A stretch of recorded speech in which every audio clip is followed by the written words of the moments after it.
Welcome to Horns of a Dilemma. I'm Trey Hester, Digital Director for War on the Rocks. In this episode of Horns, William Hitchcock, the William W. Corcoran Professor of History at the University of Virginia, discusses President Eisenhower and America's role in the world in the 1950s and its enduring relevance today. This talk took place at the University of Texas at Austin and was sponsored by the Clements Center.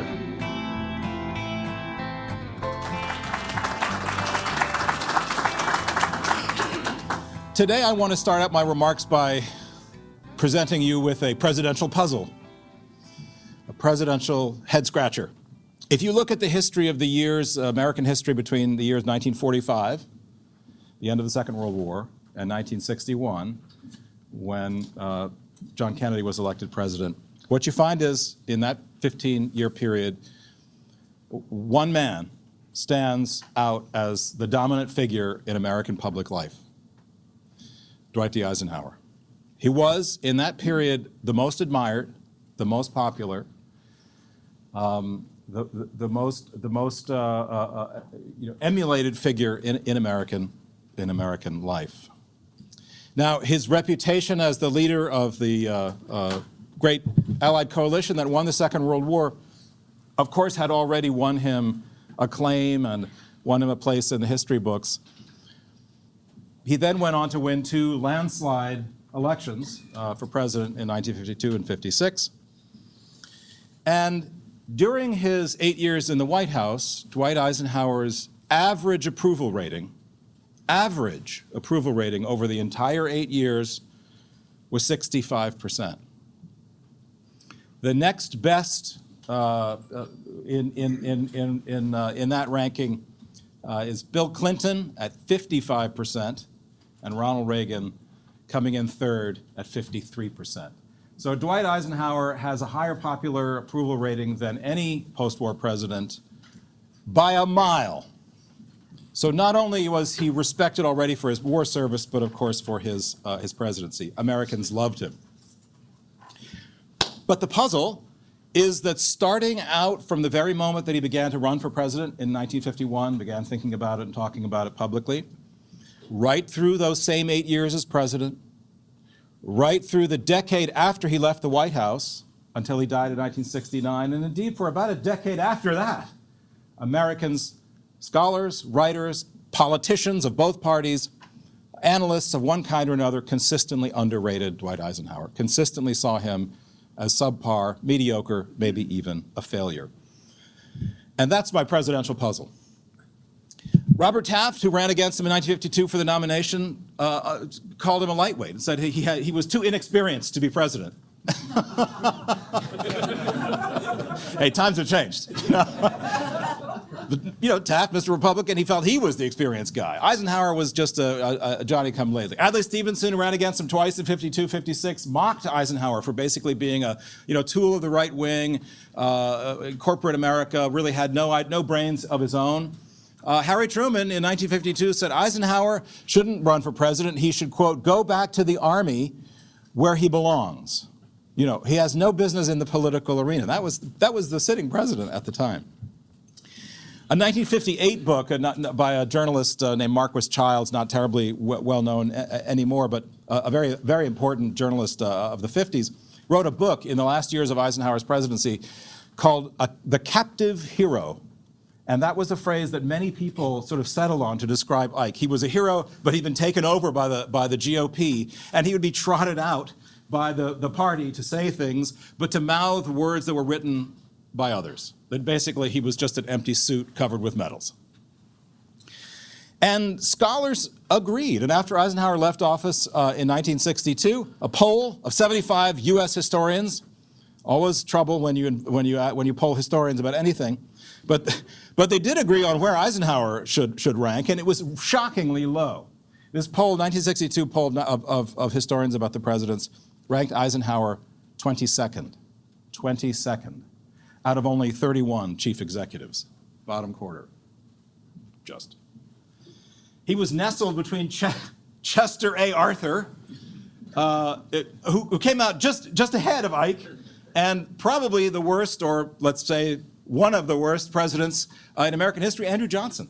So Ike was absolutely considered at the bottom of the heap. Now, the results of that poll were kind of typical of perhaps of historians, but also typical of attitudes held by members of the Kennedy administration. And during the election campaign of 1960, John Kennedy had attacked Eisenhower and his legacy mercilessly. It's something to remember is that Kennedy really ran against Eisenhower more than he ran against Nixon. In accepting the Democratic nomination for president in July 1960, Kennedy had painted the Eisenhower years as a lost era. There has been a change, he said. I'll spare you my Kennedy accent. There's been a slippage in our intellectual and moral strength, he said. Kennedy called the Ike age the years the locusts have eaten. The years the locusts have eaten. There we go. All right. That sounds a little more like it. He said, the 1950s were the lean years of drought and famine that have withered the field of ideas. Withered the field of ideas. I love that. Of course, that's Sorensen. There you go. Yeah, right. So after Kennedy's tragic death, loyalists of the Camelot clan continued to use Eisenhower as a foil against the youthful and dynamic Kennedy. And quite frankly, the contrast, if you think about it, must have been striking to contemporaries. This is a photograph of Eisenhower and Mamie playing Scrabble in 1954 in a back porch, and it's a very contented domestic scene. And this is the new guy. So a striking generational difference and divide, obviously, was something that even Kennedy loyalists after Kennedy's death continued to emphasize. No more so than Arthur Schlesinger Jr., who wrote the famous book about the Kennedy years, 1,000 Days, and boy, did he lay it on thick about the Eisenhower years. He wrote, Washington, D.C. was somnolent in the Eisenhower years, but under Kennedy, the city had come alive. The air had been stale and oppressive. But now, in came the new frontiersman, and he said, fresh winds were blowing. The Kennedy presidency began with, quote, incomparable dash. Everything was dash with Schlesinger. As the young idealistic liberals poured into the capital city to change everything, Schlesinger wrote, the Kennedy people brought with them the ideas of national reconstruction and reform, which had been germinating under the surface during a decade of inaction. Whew. It's pretty hard to overcome this kind of reputation slashing, I should say. So Schlesinger helped fix the thesis that the Ike years had been basically a long national nap that was awoke, and the country was awoken by President Kennedy. Even at the time of his death in March of 1969, at the age of 78, the press could not rouse much enthusiasm for Eisenhower. I went back and looked at the obituaries of the time, and you'd be amazed by how kind of casually dismissive they were about Eisenhower's legacy. The Time magazine obituary said that Ike was, quote, more figurehead than president. Out of touch with his people, they said. Basically, they rated him a mediocrity and perhaps even a failure. Woo! So, an extraordinary undercutting and underselling of a man of such achievements. Now, a lot of you who are here or who are Cold War historians will know something about the beginnings of the revival of Eisenhower's reputation. When and how did it happen? Very briefly, in the 1980s, a great deal of once classified material became available to scholars. You could go to the Eisenhower Library in Abilene, Kansas, and you could scour the minutes of the National Security Council, for example, and suddenly what did you find? You found that Eisenhower was deeply involved in crafting policy, that he was extraordinarily knowledgeable, that his hands and fingerprints literally are all over the decisions of the National Security Council. He was a figure of extraordinary intelligence, and you could see it in the arguments and the debates in the National Security Council. So it was a revelation as the new documents came out. But historians tended to use that material to tell a very different story about Eisenhower than the one that had been told. He was now a man who was engaged principally in organizing covert operations and coups d'etat around the world. The new scholarship of the 80s depicted Eisenhower as a kind of Machiavellian genius. Here was the Iran coup. There was the Guatemala coup. Here were plans for assassination of Castro, of Lumumba in the Congo, of aiding the rebels in Indonesia. There was this kind of figure behind the scenes pulling the levers. And Eisenhower, was sort of a mwahaha moment. Suddenly, he's so intelligent and he's so clever. So we have two Eisenhowers. We have We have the Eisenhower who's having the prolonged nap, who the snooze-worthy Eisenhower. And then we have this kind of omnipotent Machiavellian genius. So that's where I come in. And I'm not trying to make Eisenhower into a saint or into a villain. I just want to try to figure out what impact did President Eisenhower have on the United States? How did he shape the country? What are the lasting legacies of his presidency? And then moreover, what could he say to us in our time? Why is he a figure that we should attend to at this time in our history? Is there anything about him we can learn? And so that's what I've tried to accomplish in this book. And what I'm going to do in my remarks in my remaining time is just talk about a few of the areas, I think, of particular achievement of the Eisenhower presidency. I want to talk a little bit about some aspects of his character, because I think at the end of the day, who he was mattered as much in his case as what he accomplished.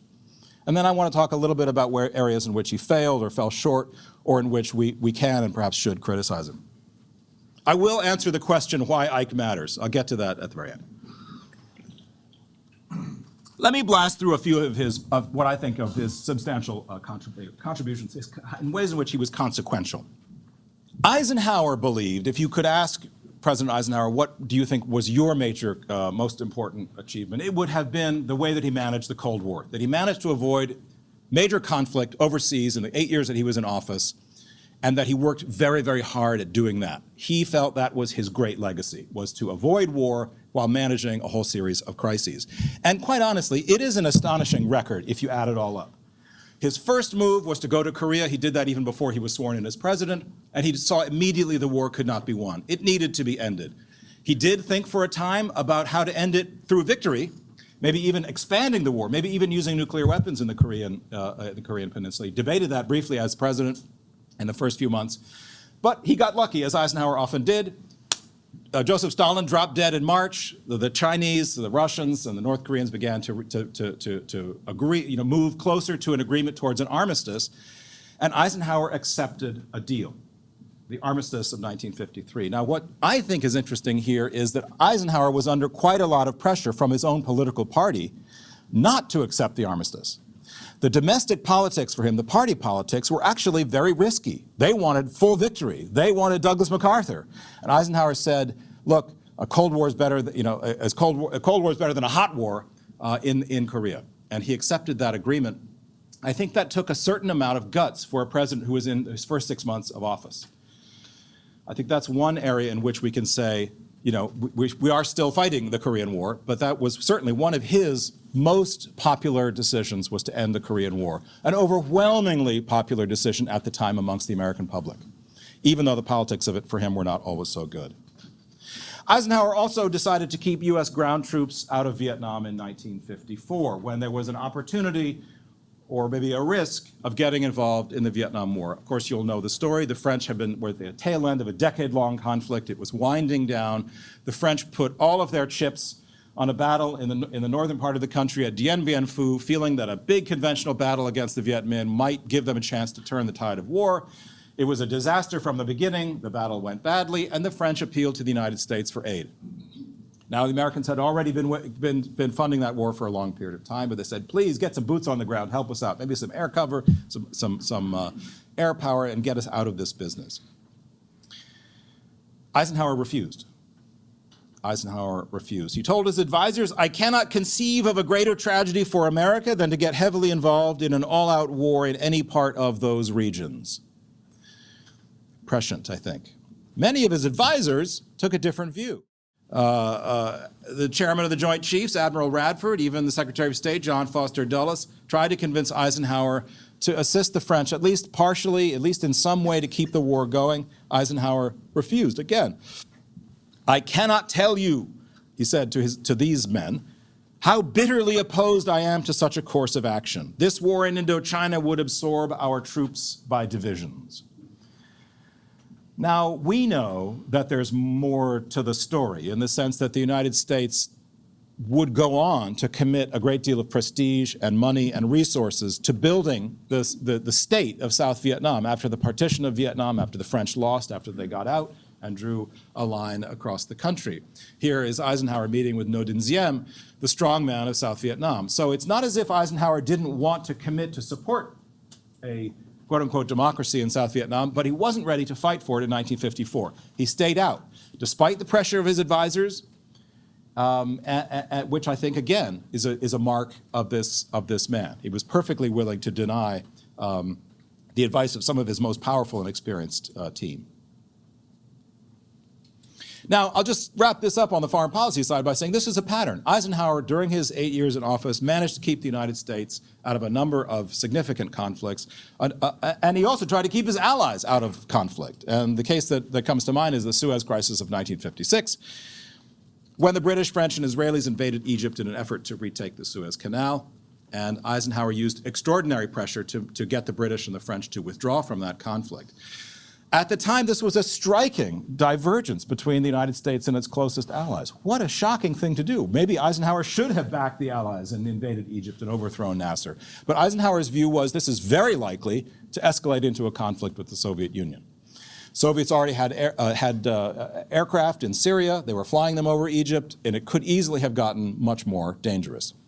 Eisenhower was adamant about his allies not triggering a Third World War and put pressure on them to withdraw, which they eventually did. And then finally in Berlin in 1958, how does he handle the Berlin crisis? Not by rattling the saber, not by saying we're going to bomb you back to the Stone Age, but by inviting Khrushchev to come to the United States in one of the more humorous episodes of the Eisenhower administration, when Khrushchev comes and tours the country in 1959. This is an amusing photograph. Eisenhower went to meet Khrushchev at the National Airport, and he flew to the United States on the world's largest plane, just to make the point, we will bury you, et cetera. But then they get there and they have to get in the car, and they haven't done the protocol. They're not sure who's sitting with whom, and Mrs. Khrushchev is over there with a giant bouquet, and Khrushchev is over here kind of wedged in, and look at Eisenhower looking very uncomfortable, jammed in on the middle, like he's on the hump, in the middle where nobody wants to be sitting. You'd think they would have had this stuff figured out, but this is him going back into Washington. But the point was, this began a really concerted effort of personal diplomacy between Khrushchev and Eisenhower, which sadly was interrupted by the May 1960 U-2 shoot-down. All I want to say here is Eisenhower used diplomacy first before he resorted to war, and that became one of his primary modus operandi. Look, Eisenhower was no dove at all on defense matters, and I'll just quickly summarize what I think is a really important legacy of the Eisenhower years, and that was the building out of a nuclear deterrent. Where did he place his resources? It was in building a standing military establishment of significant size. The one number I like to use to sort of encapsulate this story is that during the 8 years of the Eisenhower years, the United States spent 10% of its GDP on the military. 10% in a peacetime administration. It's the highest percentage of any peacetime administration ever in American history. An overwhelming amount of money was being channeled into defense. And much of it, by no means all of it, but much of it was going into new technologies for nuclear defense, nuclear deterrence. So the man who warned us about the military industrial complex was really its principal architect. He understood the paradox. A lot of people have forgotten that. Eisenhower knew perfectly well what he was doing, but this is what he was investing those dollars in. The U.S. nuclear arsenal soared during the Ike years from a few hundred weapons at the beginning to well over 20,000 warheads that could be delivered on a number of platforms, from intercontinental ballistic missiles to B-52 bombers, indeed to the Polaris the Polaris submarine, the undersea missile that could be delivered through submarines. So the purpose of these weapons was to deter the communists, but nonetheless, they were a daunting and terrifying arsenal.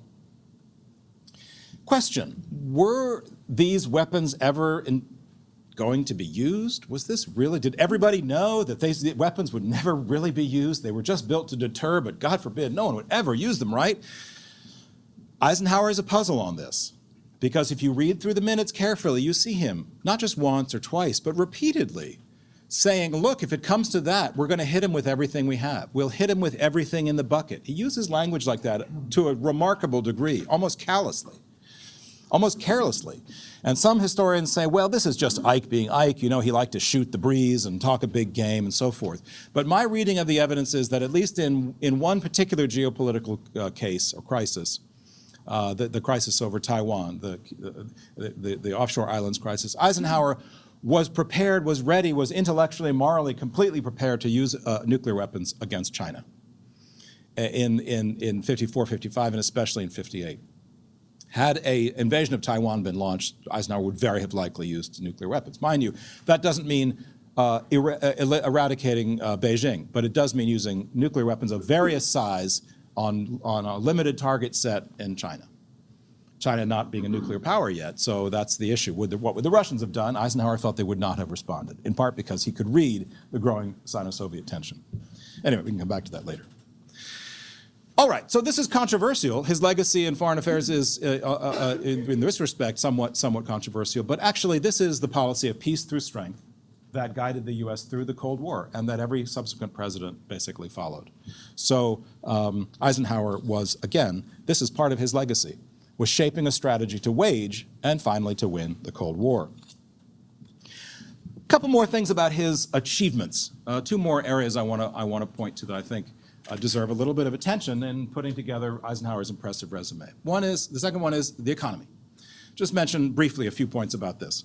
So Ike benefited enormously from various trends that were already underway. This is a time, 50s, cheap energy, pent-up demand from the war years, investment of new technologies, new productivity. So Eisenhower definitely benefited from trends that were already underway. But in a couple of key policy areas, he also shaped American patterns of growth and consumption. First thing is Eisenhower balanced 3 budgets out of 8. Came close on the other ones. That's a record of fiscal discipline unmatched by any post-war president except Bill Clinton, who got pretty close to that record in the late 1990s. The other thing to remember is that taxes were high in the 50s, and Eisenhower kept them high. He deliberately kept them at a pretty elevated rate. And it's worth thinking about Ike in the context of our own, strange obsession with low taxes as being the key to everything, without thinking about the consequences. Eisenhower thought very much about the consequences of tax cutting. I mentioned Reagan here. Reagan is often held up as the conservative hero. He's the guy that conservatives want to hold up as the emblem of their ideology. But Reagan added $1.4 trillion to the national debt, and he never came close to balancing a single budget. In this sense, it's a useful contrast to think of Reagan versus Eisenhower, because although they do share many things, in this respect, they were quite different. Eisenhower was very stern about taxes and about tax paying, and he had a kind of paternalistic tone when it came to lecturing the American public about what they were supposed to do, what their responsibilities really were, and it came in the form of taxes. Your job as a patriotic American is to pay taxes. Don't complain about it, just do it. Because you have the privilege of living in this country, and your taxes is part of the social compact. You've got to do it. The good American, Eisenhower said, is proud to carry his share of the national burden. The good American is proud to pay his taxes. Try running on that slogan in pretty much any time since then. And it's no doubt, no surprise that for that reason alone, but there were many other reasons, the emerging conservative movement, which you can read, whose ideas you can read in the pages of the National Review, William F. Buckley's RAG, which was just starting in that period, heaped immense abuse on Eisenhower throughout his time in office. So Eisenhower thought of himself as a conservative, but the evidence is open to interpretation. Early on, he made his peace with the New Deal. He expanded Social Security to add 10 million more people to the rolls. He raised the minimum wage. He founded the Department of Health, Education, and Welfare. And of course, he invested significantly in infrastructure, or at least he began the process of investing significantly in the highway program. Interstate highway system doesn't need much explanation here. In case you don't know what the United States looks like, I felt I had to have a visual here. I don't know where that came from. But the key point here is Eisenhower came up with the way to pay for it, which had been, he didn't invent the idea of having a highway system. But through negotiation with Congress, they came up with a highway trust fund, which was essentially a gas tax, which would go into a lockbox that could only be used to build more highways. And through this mechanism, gas taxes started to pay for more highways. With more highways, people drove more cars and used more gasolines. They paid more gas tax. It became a magic formula for funding of the highway system without a great drain on the federal treasury, which was one of the reasons why you could have the highway system being built and still have a balanced budget. And then finally, one area, the third area that I just want to touch on is I think might be a little more surprising to those of you who don't know the Eisenhower record in terms of his legacy, and that's in the field of civil rights. This is a subject as a historian of the Cold War that I found really revealing about who Eisenhower was. I didn't know much about Eisenhower's relationship to this difficult subject, and I've learned a lot about it. So during the 1950s, this will be well known to you. The practice of Jim Crow continued to dominate throughout the South, and segregation, of course, was prominent elsewhere in the country. But in that decade, we begin to see the mass mobilization of an African-American civil rights movement that is testing Jim Crow in the streets, but they're also testing it in the courts. And this is the beginnings of what are going to be the breakthrough decisions of the 50s and of the 1960s. Bus boycotts, peace sit-ins, peace marches, sit-ins, all of these vehicles in which black Americans were demanding an end to racial segregation. Now, Eisenhower knew very little about this subject. Just think about how he came to these issues. I mean, Eisenhower had spent his entire professional career in the segregated U.S. military. Most of his Army buddies, who were his friends for life, were from the South or had strong connections to the South. Where was Eisenhower's favorite place to relax and to unwind? Oh, that would be Augusta, Georgia. Now, Augusta Golf Club was segregated, of course, not just by race, but by gender, until the 1990s. Eisenhower's entire world was made up of powerful white men that had really not even any vocabulary to discuss the concept of the civil rights movement. So this is a great moment when you get to test. Well, here comes a president who encounters a problem he doesn't know anything about, doesn't understand, and is unsympathetic with. How will he respond? It happens to every president. But in this case, I think civil rights was the area that Eisenhower could have stumbled over. But add up the legacy, work through the policies that he pursued, and it's a surprising picture. He appoints a progressive Attorney General, Herbert Brownell, and together those two do a lot of good. They lead the desegregation of Washington, D.C. in 1953. They appoint together 5 justices to the Supreme Court, reasonably moderate. Most significant of whom is Earl Warren, of course, as Chief Justice. I'll give you his visage here. Warren would write the unanimous decision in Brown v. Board of Education ordering the end of segregation in public schools. Eisenhower did have qualms about the Brown decision, but unlike what maybe you've heard from some previous biographers, he did not say them publicly. He kept his qualms private.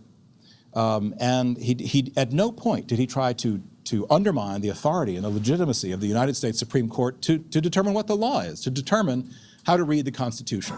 Imagine a president zipping his mouth when the Supreme Court actually issues a decision. That's what he did. He felt that was his job.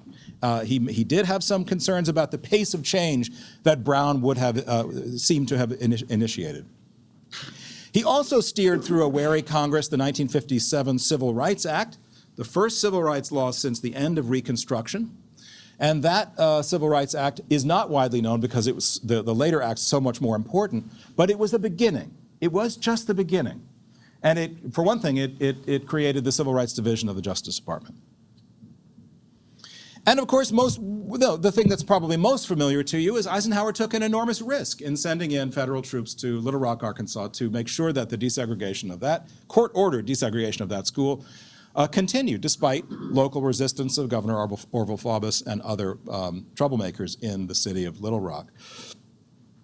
This was uncharacteristic, deeply uncharacteristic. Using federal authority to enforce local law ran against much of his principles of government. On the other hand, he felt it was his job as the chief executive to enforce federal law, and this was a clear case where a district court had made a ruling that was being blocked by local authorities. He said, in every case, the federal power must prevail. And that was the reasoning that he gave, and that's how he explained it to the country. Now, that's a cue, that's a clue. Eisenhower never personally embraced the cause of civil rights. He never used the language of a moral settling, of justice, equality, and of a reckoning with the past. That's not who Eisenhower was. That's not how he spoke. And later presidents would do that. And many historians who criticized Eisenhower for his failure to use his huge popularity and prestige to embrace the issue personally, to say, we're going to make this one of the great issues of my administration. He had no interest in doing that, and the speech that he gave to explain his decision at Little Rock in September 1957 was entirely about enforcing the law. It was federal versus state. It had nothing to do with the justice of the issue at hand. Very revealing. He's gotten criticism over the years. My view is, why not give him credit for overcoming so much of his own limitations, his own unfamiliarity with the subject? I don't want to paint it, it's not a perfect record, but a remarkable record given who he was and given his unwillingness in many respects to grapple with this issue. So we have a president who's strong on defense, but stronger on diplomacy, a president who balanced the budget, but still invested in infrastructure and Social Security, a president who was willing to use his power to enforce civil rights laws. It's an impressive record, and it's a puzzle why none of those achievements were adequately hailed by his contemporaries. But the reason that Eisenhower was, frankly, so popular was not his policies. And I'll just mention a few notes about who the man was to remind you that, in the words of one journalist at the time, the United States, the American people were having a love affair with Dwight D. Eisenhower during the 1950s. That was a direct quote from the Times coverage of him during the 1956 campaign. American people, according to some contemporary observers, just fell for Ike. Why?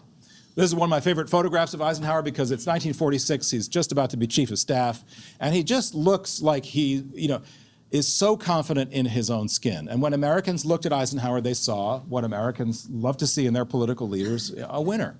The guy had won. He had a degree of charisma and magic about him that made him instantly political gold. This captures just a little bit of it. Ever since he was playing football in Army, the guy was a winner, and everything he had done, he had won at, and he made it look easy. I really do think it's important to understand the character of these leaders and the way that their character translated to the public in order to understand their success. Clearly, another reason for Eisenhower's popularity and his success politically was his authenticity and his personal biography, his personal story. He grew up in Kansas. Born in Texas, got to say that. Grew up in Kansas. Family of 6 boys. He didn't just share a bedroom with his brothers. He shared a bed with one brother for his entire young life. They lived in a tiny house in Abilene, which some of you will have seen if you've been out there to see the museums. A very modest house on the wrong side of the tracks. They grew up poor. His father worked at the creamery down the street. They were one bad paycheck away from disaster. Eisenhower sold vegetables in the streets of Abilene during the summers to make a few extra cents. This was a family that knew poverty. They knew that they lived close to the edge at all times. He used this constantly in a way that I think was dignified to say, I know what it's like to be poor because I was poor. But the great thing about America, one of his favorite quotes was, the great thing about America was we didn't know it at the time. We didn't know we were poor. And he would use that to say, America, if a guy like me can become president, anybody can. But the thing that I want to add into this story of humble beginnings is that Eisenhower as a person had enormous glamour by the 1950s. So who were his mentors? They were the great generals of the era, from Pershing to MacArthur to Marshall. But who were his pals? Multi-millionaire businessmen, and of course the great athletes of the era, some of them anyway, the great golfers that he palled around with, Ben Hogan, Byron Nelson, and others. So I'm just suggesting Eisenhower combined all of the things that you're looking for if you're hunting for a presidential candidate: humble origins, but a degree of glamour and success, into a really dynamic political package. Americans also admired in the 1950s Eisenhower's religious faith, something that we may have forgotten about, what was really central to his political identity. I want to signal that I've learned so much from Will Inboden's own work in this area. Eisenhower, as some of you may know, was raised by a family his parents were members of a sect called the River Brethren. It was an offshoot of the Mennonites. And his parents became Jehovah's Witnesses late in their life. And so he grew up reading Scripture every night in the sitting room of that little home. He was deeply steeped in Scripture. But he had not been baptized as a child, and after he left home and he went into the army, he didn't go to church regularly, didn't really engage with organized religion. As soon as he became president, he decided he had to be baptized. And he was baptized. The Presbyterian Church in Washington, D.C., he joined that church. He was baptized in February 1953 by the Reverend Edward Elson. He's the only president to have been baptized while in office, a remarkable, one of his many firsts, in fact. Eisenhower then went on to place religious faith at the center of his administration. It's a signature feature of his administration. This is a period of significant rise of church-going in America, the 1950s. Eisenhower embraced that. Eisenhower began the National Prayer Breakfast. He welcomed this very tall, young, rangy North Carolinian, Reverend Billy Graham, to the White House, and basically turned a guy who was still giving us fiery sermons in parking lots into an establishment figure, counselor to presidents. Ike was the first one to make that relationship and to solidify it, and it would, of course, Billy Graham would go on to counsel many presidents after Eisenhower. Eisenhower approved the congressional decision to put the words "under God" into the Pledge of Allegiance and to have "In God We Trust" named the national motto and put onto our paper currency. Now, whatever you may think about these demonstrations of public piety, Eisenhower believed deeply in them, that it was appropriate and it was the role of the president to demonstrate spirituality, whatever your denomination. And this is something he felt very strongly about indeed, and many Americans of the 50s admired him for it. It added to his political appeal. It was not divisive on the whole. And then finally, just on the humorous side, we think of Ike as an old person, ancient. He was, in fact, the last president born in the 19th century. He was the first president to reach the age of 70 while in office. So if I show my students a picture of Eisenhower, they're like, I'm not sure who that is. It might be a president, but he must be 1,000 years old. But actually, at the time, Eisenhower identified strongly with innovation, with science, with technology, with creativity. And it's a kind of interesting theme of his presidency. He was the first president to do a press conference in front of the television cameras. And that became routine. Starting from 1955, the TV cameras would be rolled in to his weekly press conferences. He used television advertising very effectively in both presidential campaigns. After the Sputnik crisis of 1957, Ike championed the space program, of course, creating NASA in 1958, invested huge sums into science education. And in this photograph, you can see on July 12, 1957, actually, I don't think this is the moment that he was the first, but this is a moment, this is a picture of him with a helicopter, though that's as close as we're going to get.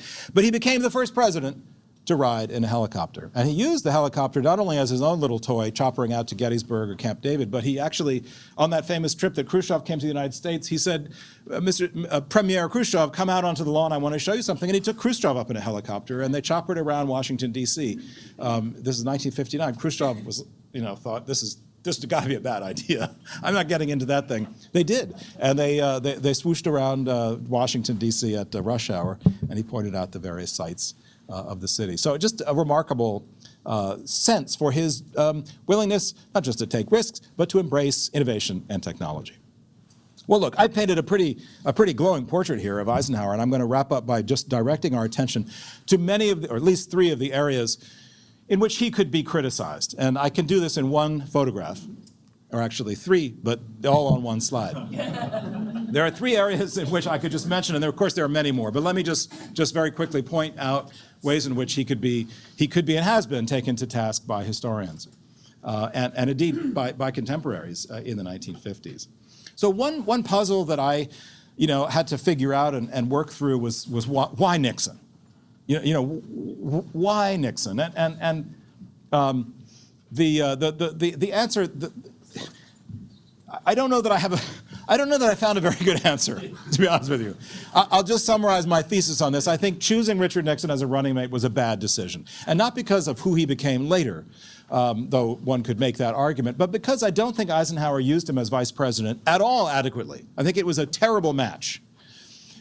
Nixon was much, much younger than Eisenhower. His experience was nil compared to Eisenhower's. The two men came from very different worlds. They did not get along. Eisenhower never trusted Nixon. He did not bring him into the decision-making process. To be sure, Nixon did chair meetings at times of the National Security Council when Ike wasn't there, and he did join those meetings. But he wasn't given anything to do. His job was to go to funerals of foreign leaders. Basically all he did for much of his time in office. He had a few government reform committees. He wasn't given much to do, and Eisenhower didn't trust him. When Eisenhower had his various health crises, he never turned to Nixon first. It was always the Chief of Staff, Sherman Adams, then it was John Foster Dulles, then it was a long list of people before they said, oh, and we should get Dick in on this. So what I'm getting at is, it's not a political statement that I'm trying to make about Nixon. It's that I don't think he understood why he had been saddled with Nixon. Nixon was, in fact, the nomination was put onto the ticket by the Republican liberal wing of the party that Governor Dewey ran in New York. It was he who engineered Nixon's nomination, 1952, as vice president. They did not have a relationship, and the result was that Eisenhower went through 8 years really without having a vice president who he brought into his confidence. He even tried to get him off the ticket in 1956, and Nixon wouldn't go, basically. So that's a story we could come back to in the Q&A if you want to hear more about that one. Second, of course, is McCarthyism. Eisenhower has been really criticized heavily by historians, and in fact was criticized at the time by the press, and indeed some of his close friends, who felt he simply did not do enough to confront and call out and denounce the tactics of Senator Joe McCarthy during the Red Scare. Why? Why not? You know, the way I've tried to treat it in the book is to see the problem as Eisenhower saw it, and to try to work through his decision making, not to justify it, but just I want to figure out what he was up to. And I think at the end of the day, what I came up with was simply the politics of it. Joe McCarthy was popular in the United States in 1953. And that's just something that people don't want to believe. But the evidence is abundant that McCarthyism and McCarthy himself actually generated a significant support. Not universal, but he was a powerful political demagogue and political figure, in part because he was so popular, not just in his home state. So Eisenhower didn't want to pick a fight with not just a popular figure, but a figure who commanded a great deal of support in the right wing of his own political party. He had strong ties to the Taft faction that Eisenhower was gradually strangling. But it would have been politically inept for him to go straight at McCarthy, which only would have turned the right wing of his own party against him and made them much more hostile to him on other issues. So Eisenhower just did the numbers, and he figured, look, we're going to find a way to deflate this guy, but I'm not going to go right at him because politically it'd be a bad strategy. We know that Eisenhower did help to discredit McCarthy by using his administration to back-channel some incriminating materials that came out of the Army that would lead to the Army McCarthy hearings. So the Army McCarthy hearings are the ones in which McCarthy was finally fully sort of undermined, revealed himself to be the bully that he was, and Eisenhower's administration had a lot to do with shaping those hearings. But nonetheless, he never spoke directly about McCarthy. He never went straight at him. And this is something that he'll always have on his record as president. And then the last figure here is Allen Dulles, who was the head of the CIA for the almost the entire Eisenhower administration and part of the Kennedy administration. And I'll just end by saying, look, Allen Dulles is, my opinion is that Allen Dulles is a very bad man. And I think he was a very bad advisor to the president. I think he gave the president consistently bad advice. I think that he used he's a very clever man who used his position inside the government, his knowledge of how to do bureaucratic fighting to secure himself great rewards. And the CIA in the Eisenhower years expanded dramatically with Eisenhower's full support. And we can question whether that was wise. Not only that, but they also built the Langley headquarters in the late 50s, and Eisenhower was there to put little cement on the first brick. So the CIA went from being a kind of a group of amateurs into a really globe-straddling operation for not just the accumulation of intelligence, but the direction of covert operations. These actions are still controversial, and people are going to differ about how they want to position Allen Dulles. But I think it was a bad choice, and I think he should have gotten rid of Allen Dulles much sooner than he did. At the end of the day, he never fired Allen Dulles. That came to John Kennedy after the Bay of Pigs. So a fascinating story. Well, ladies and gentlemen, I'm going to wrap up, but I just want to end by coming to the question of the talk. Why does Ike matter? He matters first because his policies, as I've tried to argue, were consequential for the nation. He shaped the United States in significant, I think, enduring ways. He expanded the warfare state significantly. He oversaw extraordinary economic prosperity, at the same time managed to maintain fiscal solvency.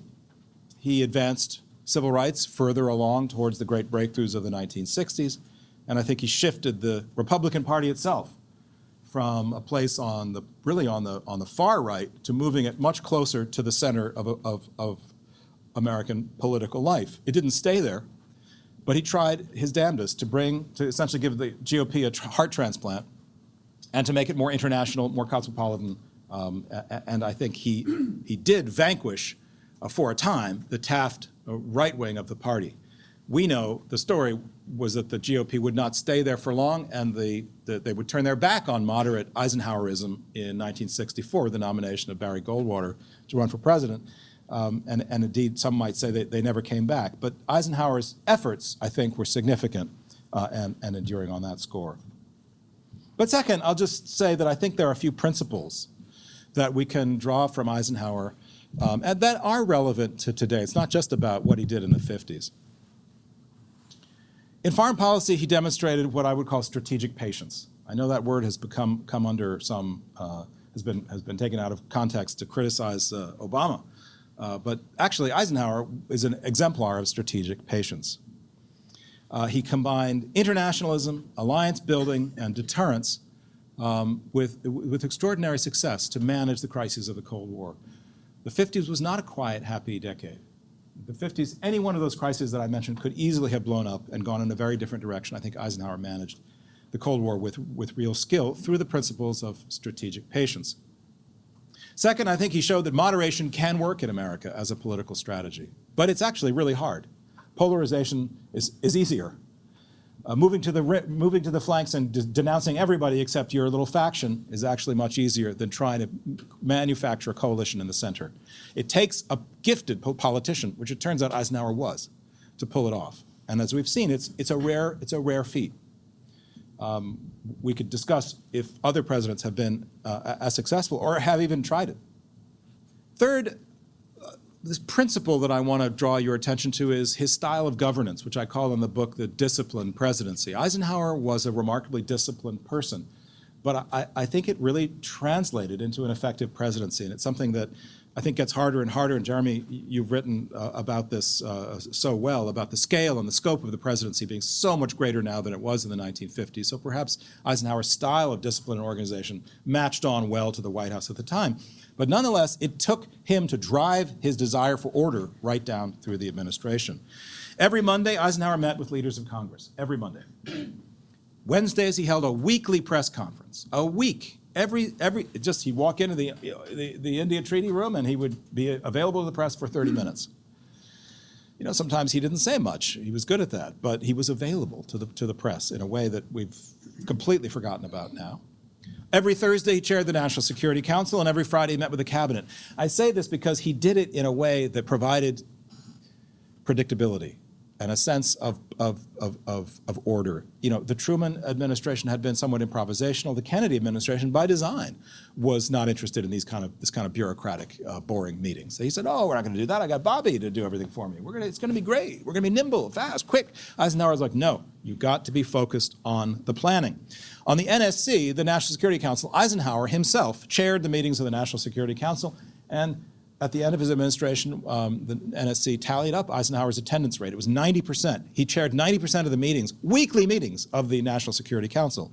366 times Eisenhower sat there for 2 to 3 hours debating every aspect of foreign and security policy around the world. You think this guy was a lightweight playing golf for 8 years? If you read the minutes of any one of those meetings, you'd be staggered by the dozen complicated problems that they debated at length, and he did it every week. He often said that plans are worthless, but planning is everything. That was one of his nostrums.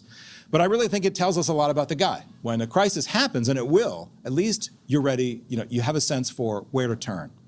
And he was always prepared should crisis arise. So I'll just end by saying Eisenhower is often accused of misunderstanding the real powers of the presidency, that he failed to use the levers of power that were available to him. And that's an argument you'll hear, I think, mostly by historians who believe that the presidency should be a kind of incubator of ambitious social policy. in the Rooseveltian mode. And that criticism is fair, and we can argue about what the presidency is really designed to accomplish. But Eisenhower never aspired to construct an imperial presidency. He wanted the presidency to serve only as one branch of government, something we're hearing a lot about these days. No, there are three branches of government, or there's a debate about how many branches of government. Eisenhower understood the basic balance. He wanted to preserve it. He wanted the presidency to be responsive, yes, empathetic, yes, but limited. Limited in its reach and modest in its promises. Ladies and gentlemen, we could do worse, I think, and in fact, we have done worse than look to Dwight Eisenhower as a model of presidential leadership. Thanks very much for your time.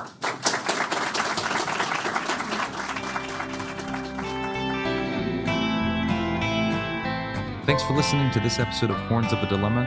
Please check out the Texas National Security Review at tnsr.org.